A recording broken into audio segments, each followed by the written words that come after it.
Então nós estamos no panorama da Bíblia e estamos chegando ao livro dos Juízes. E nós começamos a falar quarta-feira passada sobre Gideão. E a Bíblia fala de Gideão como um herói da fé. E ainda que você não feche aí em Juízes, consulte rapidinho 1 Samuel capítulo 12. Não feche Juízes, mas Hebreus nos fala que Gideão era um herói da fé.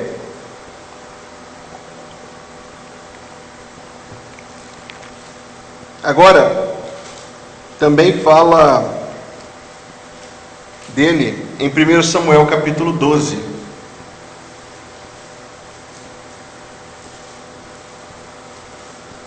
Verso 8: Havendo entrado Jacó no Egito, clamaram vossos pais ao Senhor, e o Senhor enviou Moisés e Arão, que os tiraram do Egito e os fizeram habitar neste lugar. Porém esqueceram-se do Senhor seu Deus. Então os entregou nas mãos de Sísera, comandante do exército de Azor, e nas mãos dos filisteus, e nas mãos do rei de Moabe, que pelejaram contra eles. E clamaram ao Senhor e disseram: pecamos, pois deixamos o Senhor e servimos aos Baalins e Astarotes. Agora, pois, livra-nos das mãos de nossos inimigos e te serviremos. E o que diz o verso 11? O Senhor enviou a Jerubaal. Jerubaal, para que você não se esqueça, é Gideão. Jerubaal é Gideão. E por que ele tinha esse nome? Porque ele derrubou o ídolo de Baal que tinha na casa do pai dele, na cidade, na verdade, do pai dele. Então, quando vieram buscar vingança, o pai dele o defendeu e disse assim: se Baal é Deus, que Baal se vingue de Gideão. E desde então o nome dele passou a ser Jerubaal, que significa que Baal se vingue dele. Claro que por ele ter sido um homem enviado por Deus, é isso que eu queria mostrar para vocês. Porque Hebreus diz que ele era um herói da fé, mas Samuel, muitos anos depois, escreveu que ele era um enviado de Deus. O Senhor enviou a Jerubaal, Baraque, Jefté e Samuel, e vos livrou da mão de vossos inimigos em redor, e habitastes em segurança. Quem era um juiz? Apenas em termos genéricos e aplicando a Gideão. Um juiz era alguém enviado por Deus para livramento do povo. E é isso que faz do livro dos Juízes ser uma história tão bela da Bíblia. Porque é uma história em que o povo de fato peca, assim como é natural para as ovelhas se desviar do caminho. Mas Deus ama como é natural para Deus amar. E Deus tem misericórdia como é natural para Deus ter misericórdia. E Deus enviava selecionados homens de fé para liderar o povo em resposta ao clamor e ao arrependimento. E eu tenho dito para a minha igreja querida que neste livro dos Juízes nós extraímos lições de toda a Bíblia, mas dos Juízes em particular nós extraímos lições preciosas para a igreja local. Com base no livro dos Juízes e naquilo que a gente tem aprendido, nós temos aprendido qual é o primeiro passo que a igreja precisa dar quando está no processo de escolher um novo pastor. Não é fazer uma boa proposta de salário e nem fazer um mapa de perfil de qualidades desejáveis, mas orar ao Senhor, porque os enviados de Deus nem sempre eram aqueles naturalmente a mente humana escolheria. Gideão falou: eu sou o menor da casa do meu pai, e a casa do meu pai é a menor da minha tribo. Entretanto, foi ele que Deus escolheu. O raciocínio de Deus muito superior ao raciocínio humano. E eu cito esse ponto da escolha de pastor, mas eu cito esse que é um de muitos pontos. Qual é a primeira coisa que eu e você, na nossa vida particular, temos de fazer diante de uma tomada de decisão? Antes de analisar a situação, clamar ao Senhor. Eles levaram anos para se arrepender dos seus pecados. Nós devemos ser assim também? Certamente não. Quanto mais rápido nos arrependemos, melhor para nós e para a nossa comunhão com Deus. E eles aprenderam, ainda que a duras penas, a perceber que certas situações que eles viviam não era outra coisa senão a disciplina de Deus sobre a vida deles. E nem sempre as pessoas percebem quando Deus está lidando com elas. acham que tem alguma coisa de errado ou que a culpa é de outra pessoa, em vez de se examinar e perguntar: Senhor, Tu estás falando comigo? Tu estás querendo me santificar, me ensinar? Esta era uma das dificuldades enormes do povo, como nós encontramos aqui na palavra do Senhor. Gideão então teve um grande encontro com Deus. Quem estava lá? O anjo do Senhor. Mas nós temos aprendido, estudando a Bíblia, que cada vez que o anjo do Senhor aparece, ele também aparece acompanhado de características claras de que se trata da pessoa divina. Veja só,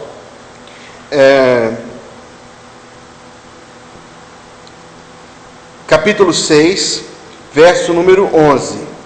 Veio o anjo do Senhor para poder falar com Gideão. E aí no verso 14, ele diz assim: vai nessa tua força e livra Israel da mão dos midianitas. Porventura não te enviei eu? Um anjo tem autoridade sobre nós para nos enviar, irmão e irmã? Sabemos que não. O retrato dos anjos na Bíblia é de porta-vozes e mensageiros, nunca de comandantes. Quem envia é Deus. A pessoa divina estava ali presente. É o que se chama de uma manifestação de Cristo pré-encarnado. Então Gideão teve uma experiência grande com Deus aí do verso 11 até o 24, que nós já falamos na quarta-feira passada. Ele edificou um altar chamado Senhor é Paz, Jeová Shalom. Capítulo 6, verso 25, naquela mesma noite lhe disse o Senhor: toma um boi que pertence a teu pai, a saber, o segundo boi de 7 anos. E o que Deus disse? Derriba o altar de Baal, que é de teu pai. Então, verso número 27, Gideão tomou 10 homens dentre os seus servos e fez como o Senhor lhe dissera. Temendo ele, porém, a casa de seu pai e os homens daquela cidade, não o fez de dia, mas de noite. Este teria sido um ato de covardia daquele que depois é chamado de herói da fé e de enviado de Deus? Mas a Bíblia diz que ele temeu a casa do pai e os homens da cidade. O que ele temeu? Temeu ser impedido no que tinha de fazer. Porque, obviamente, o número de fiéis ali era uma minoria. Gideão e mais 10 que estavam com ele, que para derrubarem a estátua de Baal, obviamente já não acreditavam mais que Baal era Deus. Mas uma minoria. Foram à noite, não por covardia, foram à noite por estratégia. Porque se fosse de dia, os homens da cidade impediriam que ele o fizesse. Então, a partir daquele dia, verso 32, Gideão passou a ser chamado Jerubaal, porque foi dito: Baal contenda contra ele, pois ele derrubou o seu altar. E agora nós chegamos a um outro acontecimento na vida de Gideão, digno da nossa consideração esta noite, porque foi uma grande, imensa batalha. No seu resumo está na página 6. Havia 120 mil midianitas. Você consegue imaginar esse número? 3 estádios cheios. 120 mil midianitas, além de amalequitas, verso 33. Todos os midianitas e amalequitas e povos do Oriente, não contados, se ajuntaram e passaram e se acamparam no vale. Então, verso 34, o Espírito do Senhor revestiu a Gideão.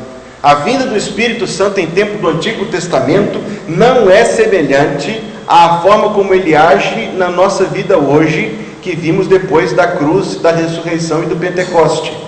A habitação do Espírito Santo no Antigo Testamento era temporária e somente para cumprir alguns objetivos específicos. O Espírito Santo capacitou Gideão para além da sua inteligência, para além das suas forças, para além da sua capacidade de comando, para executar aquilo que Deus queria que ele executasse de forma imensa. Então aparece uma passagem que precisa ser colocada aqui no seu devido contexto, porque ela não é modelo para nós, embora alguns gostem de achar que era. Gideão disse assim: se o Senhor há de livrar Israel por meu intermédio, eu colocarei uma porção de lã no chão. Todo mundo conhece esse exemplo. Se de manhã a terra em redor estiver seca e a lã estiver molhada, eu entenderei que o Senhor me enviou. No dia seguinte, como você imagina que estava? Terra seca, lã molhada. Diz que ele espremeu a lã e saiu um copo inteiro de água. Então ele falou o seguinte, no dia seguinte: vamos agora fazer o contrário. Se a terra estiver molhada e a lã estiver seca, eu saberei que foi o Senhor que me enviou. E Deus concedeu, na sua infinita misericórdia, a esse desejo de Gideão. Mas nós que somos cristãos, não estamos sujeitos a tomar decisões na nossa vida com base nesse critério, porque Gideão tinha muito pouco da Escritura Sagrada, e nós nem temos exatidão se ele tinha acesso à Escritura Sagrada que estava disponível no seu tempo. Sem dúvida havia os rolos, mas talvez alguns poucos lá no tabernáculo, sendo copiado pelos sacerdotes. Gideão sabia pouco de Deus. Você sabe mais de Deus do que Gideão. O que moveu Gideão não era temor, mas humildade, e nem o receio ou enrolando Deus, porque se fosse isso, Deus não o contemplaria. Deus contemplou porque era um pedido sincero, de fé genuína, porém extremamente ignorante.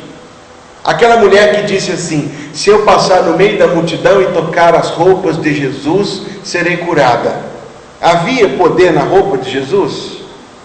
Tanto é que depois aquela roupa foi para os soldados romanos. Se tivesse poder, eles teriam ido para o juízo, porque a Bíblia diz que sortearam a roupa de Jesus ao pé da cruz.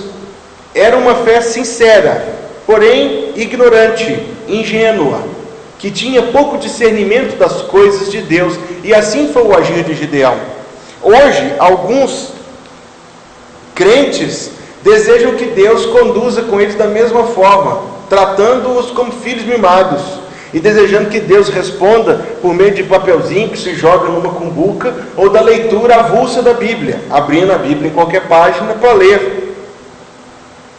Nós somos pessoas inteligentes o suficiente para discernir que isso é uma ofensa contra Deus, que não somente é inteligente Ele próprio, mas nos criou dotados de inteligência, e comunica-se conosco hoje de forma muito mais franca do que no tempo do Antigo Testamento. Deus colocou de si em nós.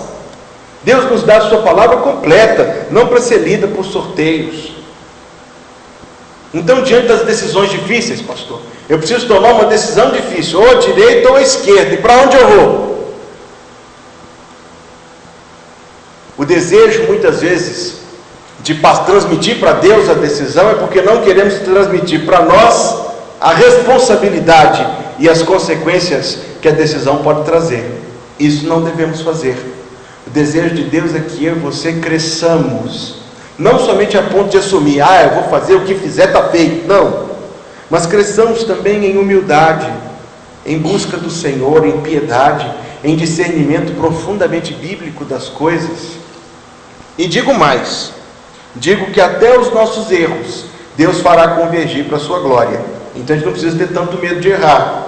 Não devemos querer errar, mas não precisamos ter medo tanto de errar. Deus estará com a gente até quando a gente erra, e fará o nosso erro convergir na sua vontade para a nossa vida e na sua glória, como somente sendo Deus misteriosamente santo e infinitamente poderoso para que tal coisa aconteça. Mas digo, não devemos nos reduzir a esta posição infantil. Devemos nos lembrar, como Calvino dizia, que o Antigo Testamento é a infância da igreja. Nós não estamos na infância. Deus deseja que nós cresçamos todos em maturidade, a ponto de conseguir discernir o bem e o mal, e aquilo que a Bíblia nos orienta e aquilo que a Bíblia não nos orienta. Então, o que Gideão fez não foi modelo para nós. Em seguida, aconteceu um negócio interessante. Eu, pelo menos, achei muito interessante, porque havia 32.000 soldados com Gideão. Ele tinha quantos inimigos para enfrentar? 120.000. A desvantagem era de 4 para 1. 4 para 1. Então Deus falou com Gideão o seguinte, capítulo 7, verso 2: é demais o povo que está contigo para eu entregar os midianitas nas suas mãos. Israel poderia se gloriar contra mim, dizendo: a minha própria mão me livrou. Deus conhece o coração do povo. Deus sabe o que se passa na mente e até o que ainda não se passou. Deus sabia que a vitória para ele seria vaidade e idolatria. Assim como o povo lá no deserto fez um bezerro de ouro e disse que era o bezerro quem os tinha tirado do Egito, Deus sabia a traição que sofreria daquela nação idólatra. Então apregou, verso 4, aos ouvidos do povo. Este verso é notável. Apregou aos ouvidos do povo e diz: quem for tímido e medroso, volte e retire-se. Imagine comigo, 32 mil armados, e o comandante diz: quem for tímido e medroso. Não são coisas que as pessoas admitem com facilidade, concorda comigo? Quem for tímido e medroso, volte. Então voltaram 22 mil, e 10 mil ficaram. Para Gideão, o sentimento teria sido profundamente frustrante e desencorajador. E ele pensaria: esse é o povo do Senhor?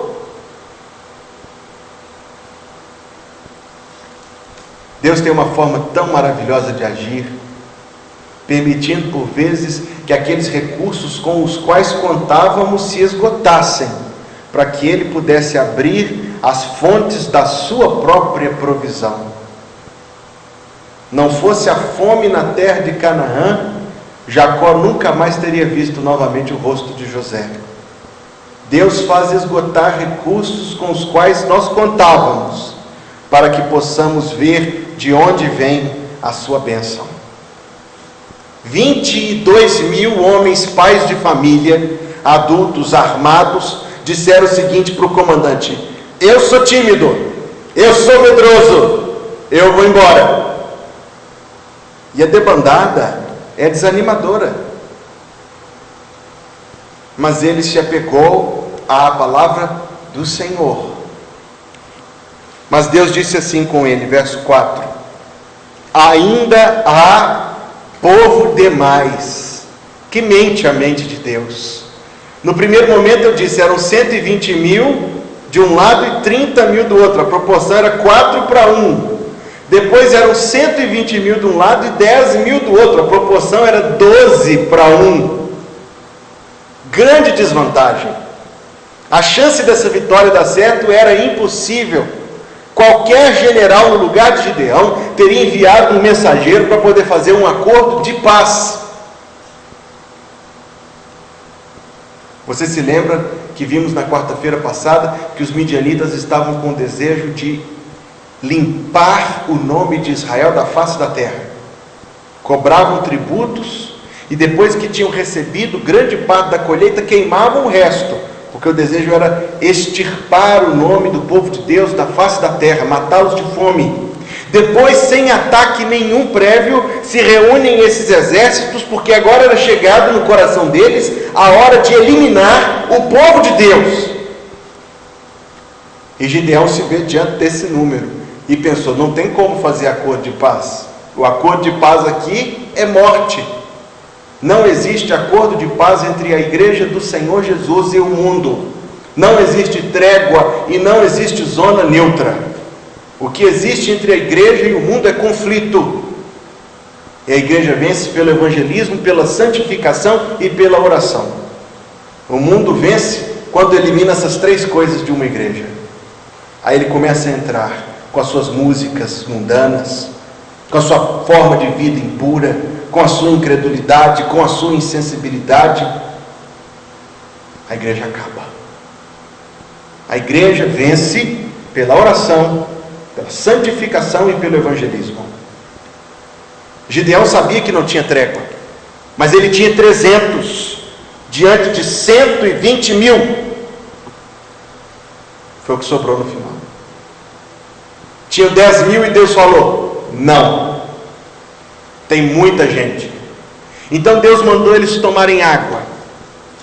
E esse texto da água é interessante, porque Gideão deveria expulsar todos os que enfiaram a cara na água, ou os que se ajoelharam para beber água. e deveria ficar com os que fizeram cumbucas, pegando a água com a mão e levando à boca. Que significado existe nisso? Pelo menos duplo, e eu direi para os irmãos. O primeiro significado que existe nisso é que aqueles que enfiaram a cara na água demonstraram uma grande falta de preparo para o combate, se colocando totalmente descobertos diante, se um ataque do inimigo viesse, eles teriam que se levantar primeiro e não estariam prontos para reagir. Os que se agacharam e punham a água na boca conseguiriam se levantar com muito maior facilidade. Mas eu acredito que esta é a menor razão. Eu acredito que a principal razão é porque aqueles que se ajoelharam para beber água eram aqueles que tinham praticado a idolatria de Baal, porque eles interpretavam que as benesses da natureza vinham da generosidade de Baal e não de Deus.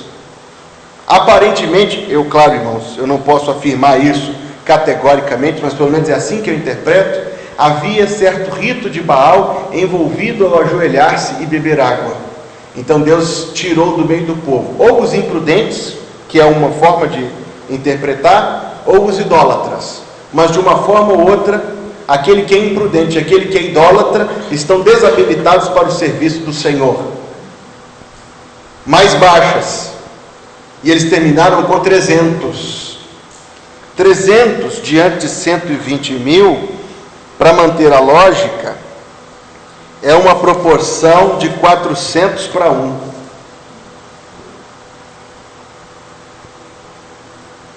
Mas no verso 7, disse o Senhor a Gideão: com estes 300 homens que lamberam a água, eu vos livrarei, e entregarei os midianitas nas tuas mãos, pelo que a outra gente toda se retire, cada um para o seu lugar. Gideão tinha 300 diante de 120 mil. A proporção era de 400 para 1. Ele dividiu em 3 grupos de 100 e fez aquilo que Deus mandou que fizesse, que eles levassem vasos de barro e dentro do vaso uma tocha acesa, e que chegassem dos 3 lados do acampamento daqueles 120 mil de madrugada. Na hora que houvesse o sinal, quebrassem os vasos e agitassem as tochas e gritassem assim: espada pelo Senhor e por Gideão. Verso 22.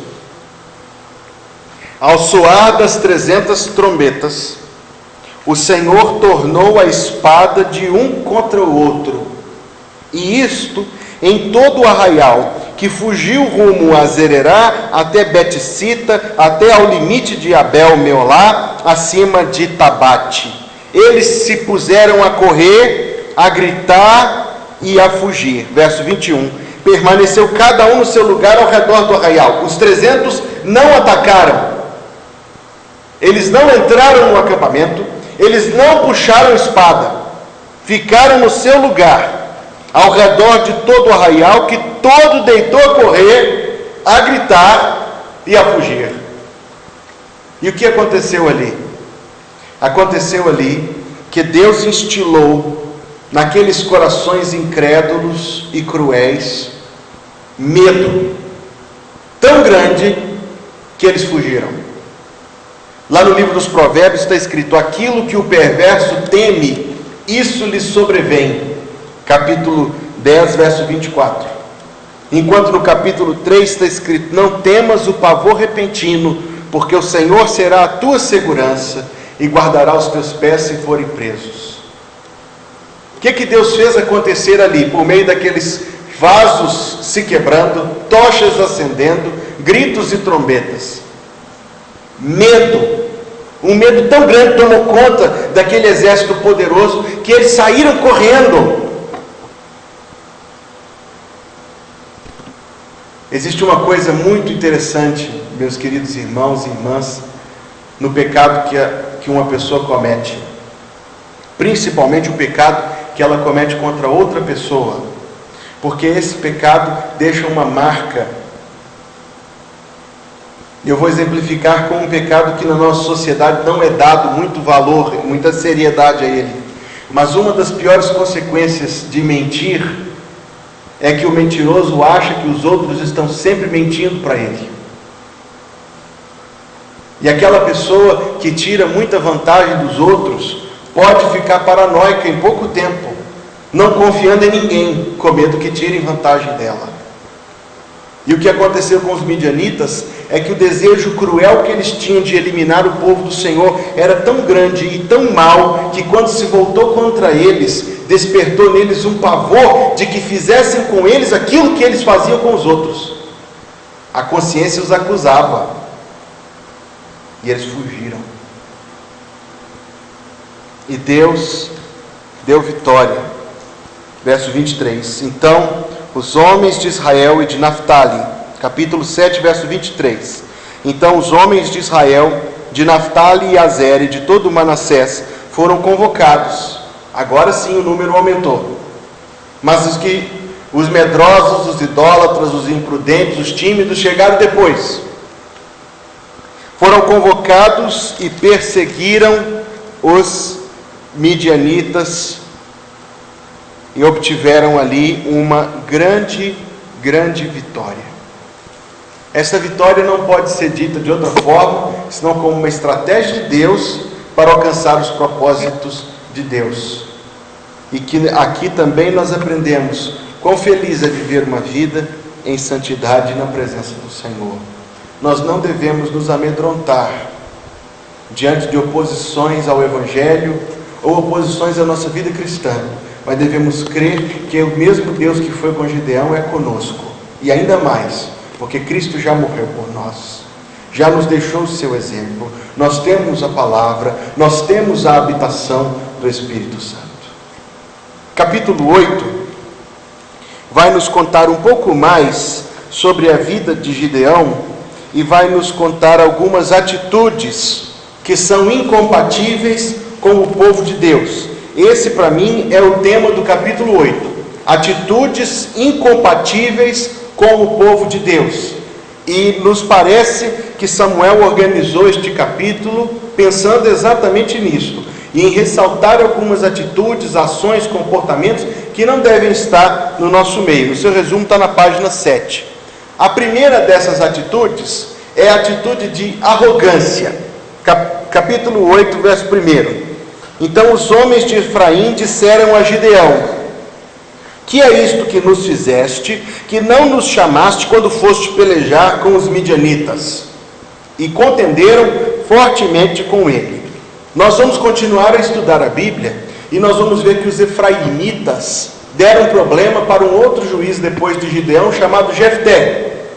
Veremos que eles deram problema para Davi, veremos que eles deram problema para Salomão, e veremos que no fim das contas a divisão do povo entre norte e sul, que aconteceu depois que Salomão morreu, o pivô daquele acontecimento de divisão no povo de Deus foram os efraimitas. Os efraimitas não eram somente arrogantes a ponto de chegar para o líder e, em vez de agradecer e louvar a Deus pela vitória que alcançou pelo povo, eles disseram: que é isso que nos fizeste, que não nos chamaste? Nós sabemos que existem pessoas com essa atitude. Nós sabemos que existem pessoas com essa atitude, e essa atitude é também uma atitude de crítica, uma atitude, por fim, de divisão.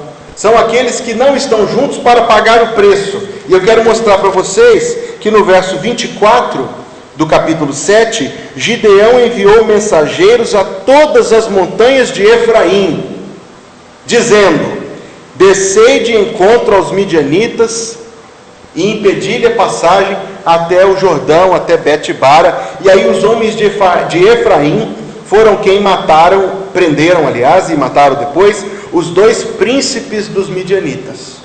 E em defesa de Gideão, eu quero dizer que lá no capítulo 6, verso 34, o Espírito do Senhor revestiu a Gideão. Mas para essas pessoas com essa atitude arrogante, crítica e divisora, Nenhum agir no Espírito Santo basta. São pessoas que não estão juntos para pagar o preço, para fazer juntos, para cooperarem e colaborarem, mas chegam depois para pôr defeito. E dizem assim: se você tivesse me chamado, teria sido diferente. Essa atitude pode até ser contemplada com um pouco de paciência, como Gideão fez. Mas poucos anos depois, quando fizeram com Jefté, nós vamos ver isso quarta-feira que vem, ele não teve paciência nenhuma.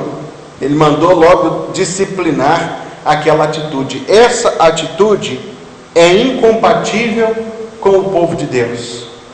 A forma como Gideão tratou, verso número 2, ele lhes disse: que fiz eu agora mais do que vós? Não são porventura os rabiscos de Efraim melhores do que a vindima de Abiezer? E ele está dizendo para nós que aquela atitude só poderia ser apaziguada com um pouco de bajulação. E existem pessoas para quem o combustível do seu agir é o holofote, o aplauso e a bajulação.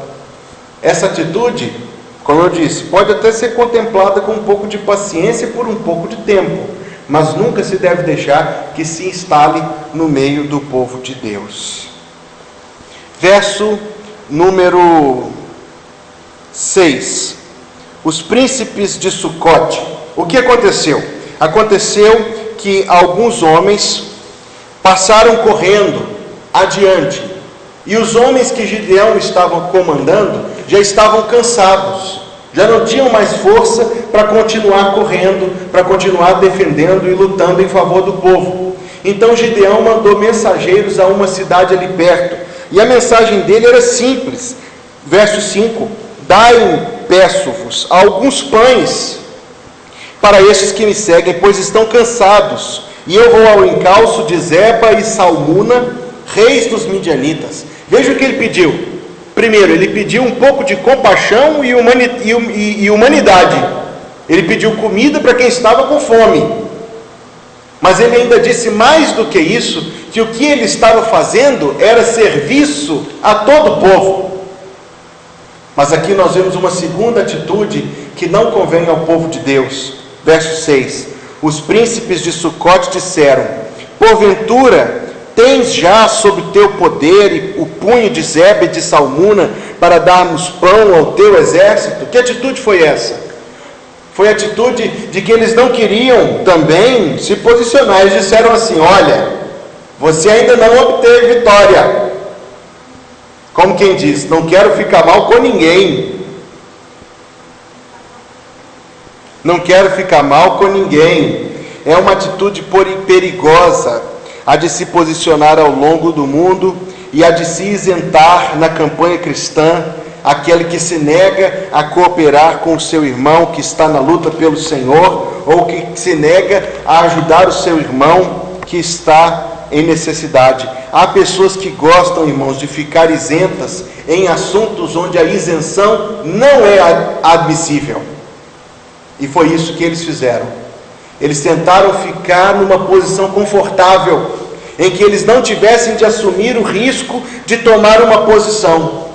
Mas saibamos, com a graça de Deus, reconhecer os momentos em que nós temos de nos posicionar, porque esta isenção, Deus não foi honrado, Deus não se agradou dela. Esta é uma segunda atitude que não agrada a Deus e que não deve estar presente no povo de Deus. Tem uma terceira, e eu interpreto da seguinte forma o verso número 20. Mesmo sem a ajuda daquele povo, Gideão conseguiu capturar os reis dos midianitas. E então ele disse ao seu primogênito, cujo nome era Jéter, verso 20: dispõe-te e mata-os.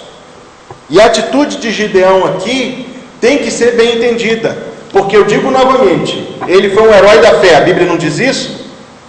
Ele foi um enviado de Deus, a Bíblia não diz isso? Ele foi revestido do Espírito Santo antes da batalha, a Bíblia não diz isso? Então o que Gideão estava fazendo? Ele estava ensinando ao seu filho, estava ensinando a geração seguinte do povo de Israel a lutar pelas coisas do Senhor. naquele contexto, matar um rei inimigo. No tempo de hoje, servir a Deus e pagar o preço do serviço do Senhor. Ele colocou a espada na mão do filho e disse: mata. E isso talvez nos pareça meio chocante, mas é claro que o contexto justifica, assim como o contexto justifica que cada cristão deve buscar crescer na sua fé e deve buscar desenvolver-se no serviço de Deus, fazendo talvez até aquilo que não faria. E alguém não evangeliza porque diz que tem muita vergonha das pessoas na rua. Guardadas as devidas proporções, é uma atitude parecida com a do filho de Gideão, porque o texto diz que ele não arrancou da espada porque temia, porque era jovem. Mas não é uma atitude que deve ser contemplada no nosso coração, e nem uma justificativa que nós devemos nos acomodar nela. O pastor Tim compartilhou comigo no ano passado que muitos da cruzada lá nos Estados Unidos estavam com medo de vir ao Brasil, e por isso que o número foi tão menor, porque houve um surto de dengue, e eles foram noticiados do perigo de vir ao Brasil por causa do mosquito. E o pastor Tim, que nós conhecemos e amamos, disse para mim o seguinte: quem criou o mosquito foi Deus. Então se o Deus quiser que o mosquito me morde, ele vai me morder, mas eu não vou deixar de servir o Senhor. Agora, essa atitude é rara, essa atitude não é comum, mas deveria ser comum, e nós temos poder em Deus para ser comum. Nós temos força no Senhor para enfrentar os nossos medos pelo serviço de Deus e ultrapassar as nossas limitações. Eu digo novamente que o que estava diante do filho de Gideão era grande, mas nós vamos ver no capítulo seguinte que se Jéter tivesse feito o que seu pai lhe mandou fazer, talvez ele teria conseguido resistir ao que aconteceu logo depois da morte de Gideão, uma guerra violenta em que ele também foi morto. O que Gideão queria era o crescimento do seu filho, e o medo dele pode até ser compreendido, mas não é compreendida a isenção de alguns crentes já experimentados da obra de Deus por causa de receios infundados. Por isso a Bíblia diz: vós de ânimo dobre, alimpai o coração. Tiago escreveu isso, capítulo 4, verso número 8. É mais uma atitude incompatível no meio do povo de Deus. Qual é a primeira? Arrogância e divisão. A segunda, isenção pecaminosa. A terceira, medo de fazer aquilo que temos de fazer para o Senhor. E agora nós vamos chegar a alguns erros na vida do próprio Gideão. E eu digo novamente, nós só devemos achar que um homem de Deus na Bíblia errou se a Bíblia disser que ele errou. E aqui a Bíblia diz que Gideão errou. Concluindo o nosso estudo de hoje, verso 22. Os homens de Israel disseram a Gideão: domina sobre nós, tanto tu como teu filho, filho do teu filho, porque nos livraste do poder dos midianitas. Por que o povo de Israel teria um desejo desse no seu coração? E nós sabemos que isso aconteceu de novo nos dias de Samuel, o desejo de ter um rei. Não porque Deus quisesse que o povo de Israel tivesse um rei, Deus queria que eles tivessem juízes, como vimos, porque o juizado foi muito mais abençoado do que a monarquia. Mas eles queriam um rei, porque viam os povos vizinhos com reis. E o reinado faz sentido à nossa mente incrédula. Faz muito sentido pensar que ter um rei, que ter uma estrutura de governo, um palácio, uma capital, seria melhor para Israel se proteger, mas não era. Melhor para Israel se proteger era se eles andassem no temor do Senhor. Mas eles preferiam um rei e fizeram essa proposta a Gideão. E se essa proposta fosse feita a nós, talvez resistiríamos ou não. Nós sabemos da história, você já ouviu, do filho do grande missionário David Livingstone, que foi também missionário como seu pai, mas que depois sucumbiu à honrosa e tentadora oferta de ser embaixador do Império Britânico, uma vez que ele sabia a língua e conhecia os locais daquela região da Índia. E o pai escreveu no seu diário: o meu filho hoje foi rebaixado de missionário a embaixador. O que Gideão fez, e até aqui o coração de Gideão foi perfeitamente fiel ao Senhor. Verso 23 ele diz: não dominarei sobre vós, nem tampouco meu filho dominará sobre vós. O Senhor. Que coração de Deus! Por isso a Bíblia diz que ele era um herói da fé. Por isso a Bíblia diz que ele foi um enviado de Deus. Por isso a Bíblia diz que o Espírito do Senhor o revestiu, porque ele disse: o Senhor vos dominará. Se Gideão tivesse aceito, ninguém o condenaria, mas ele sabia que ele não teria a aprovação de Deus. O que a gente valoriza mais? O que Deus pensa de nós ou o que as pessoas pensam de nós? O que Deus fala de nós ou o que as pessoas falam de nós? Bem sabemos o que devemos valorizar. Porém, Gideão cometeu um erro até difícil de entender, porque ele pediu ao povo que queria que ele regesse sobre eles, ele pediu ao povo ouro. Verso 24: um pedido vos farei, dai-me vós cada um as argolas do seu despojo, porque tinham argolas de ouro, pois eram ismaelitas. E disseram eles: de bom grado as daremos. Estenderam uma capa, e cada um deles deitou ali uma argola do seu despojo, e levantaram uma quantidade imensa de ouro. E Gideão, verso 26, desse peso fez uma estola sacerdotal. A estola sacerdotal era a veste bonita, simbólica, que o sacerdote vestia dentro do tabernáculo. Por que Gideão fez isso? Só chegando no céu nós vamos saber. Porque ele fez uma estola sacerdotal, mas a estola sacerdotal do livro do Levítico tinha de ser feita de linho e de estofo, azul e branca. Nós sabemos desses detalhes, nós já estudamos esses detalhes, mas ele mandou fazer de ouro e colocou na sua cidade em Ofra. Mas logo a Bíblia diz o que aconteceu: todo Israel se prostituiu ali após ela, e a estola veio a ser um laço a Gideão e a sua casa. Prostituição aqui é simples, viu, minha gente? É idolatria. Todo Israel idolatrou aquela estola de ouro, e ela veio a ser um laço a Gideão e a sua casa. Como nós podemos entender isto? É difícil entender. Talvez Gideão quisesse algo de valor, porque o ouro tem um brilho bonito, e vocês aí que tem muito ouro sabem, eu tenho pouco, mas vocês que eu tenho só esse anel aqui, 8 gramas que eu comprei para casar. Agora vocês que têm muito ouro em casa sabem que ele é bonito, que ele atiça a vaidade, e que a pessoa se sente poderosa. Já diz o meu pai que um homem que tem dinheiro no bolso, até o jeito de andar é diferente. Mas era não somente ouro, porque ouro Gideão podia ter guardado em casa. Ele mandou fazer uma roupa litúrgica luxuosa e extravagante. E é aqui que nós encontramos o princípio do seu erro e o princípio do nosso acerto. O princípio do erro de Gideão foi o luxo, a vaidade e aquilo que era puramente exterior. Mas o princípio do nosso acerto é a simplicidade, a espiritualidade e a devoção a Deus. Eu ouvi a história esses dias de uma mulher que recebeu uma herança que seria mais ou menos, aqui no Brasil, isso aconteceu fora do Brasil, mas seria mais ou menos uns 5 mil reais.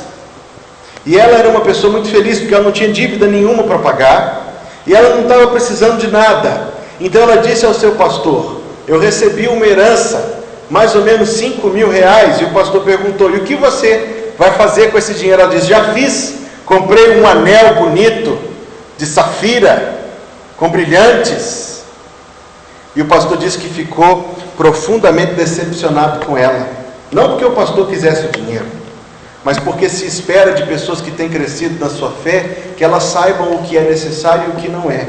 E eu digo que a obra missionária vale muito mais dinheiro do que anel de brilhantes. Seria melhor para ela juntar um tesouro no céu e dar 5 mil reais para a obra de missões do que comprar um anel que quando ela morrer vai ficar no mundo e talvez dar briga entre os que vão repartir o que lhe pertence. O que Gideão fez ali? Por que aquilo foi um laço para a sua família? Porque tudo que é externo, valioso demais e muito calculado pela mente mundana é laço, é pecado, é vaidade que Deus não aceita. Quando alguém compra uma camisa de 20 mil reais, existe, está entristecendo o coração do Senhor.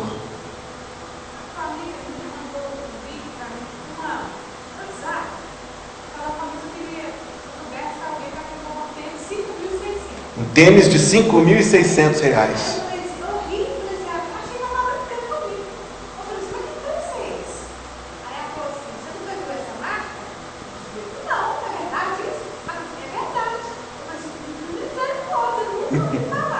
Misericórdia.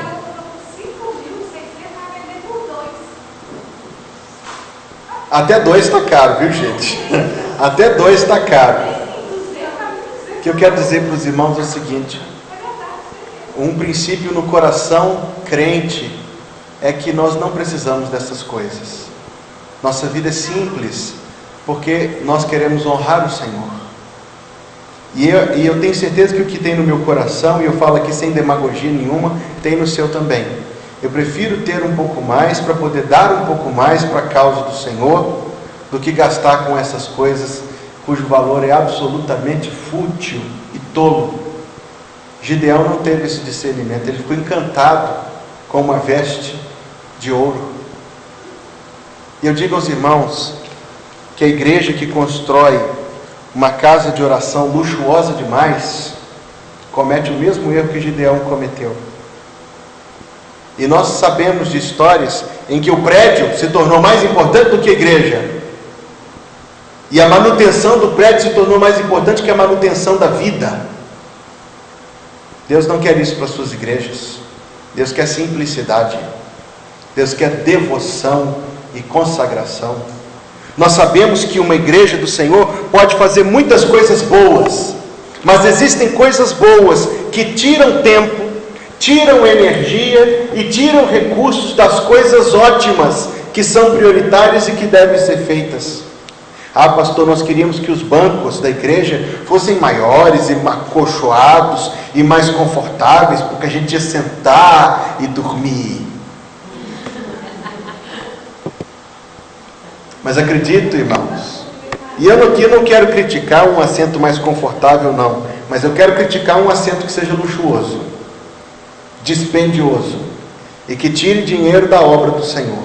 Isso eu critico, porque a linha é tênue, eu tenho certeza disso. O equilíbrio não é muito exato, mas ele é exato quando nós nos mantemos debaixo do princípio da simplicidade e do princípio da devoção, para que não venhamos a trazer laço para dentro do nosso lar e para dentro da nossa igreja.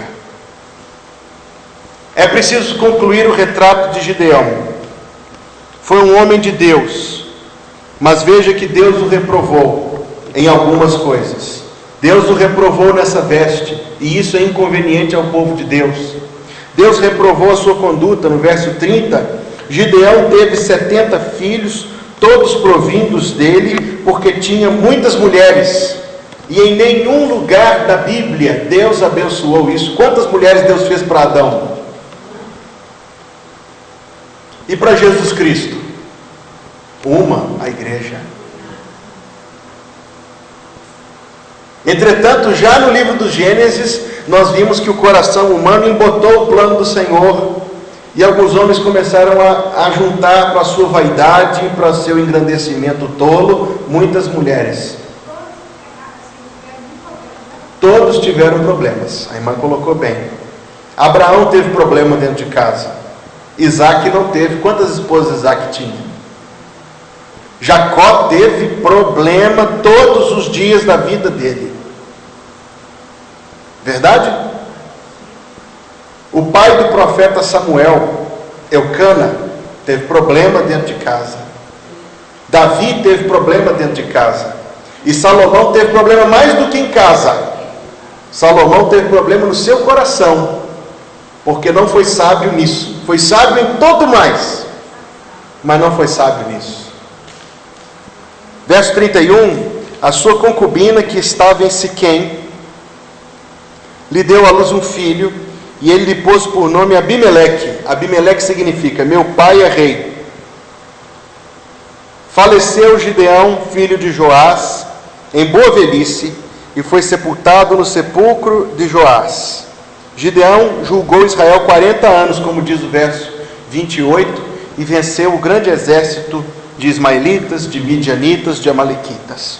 Mas foi Abimeleque, de quem nós falaremos na quarta-feira que vem, este filho que Gideão não reconheceu e que Gideão não honrou, que trouxe a morte de todos os outros 70 filhos, inclusive de Jéter, que não quis pegar a espada no dia que seu pai mandou.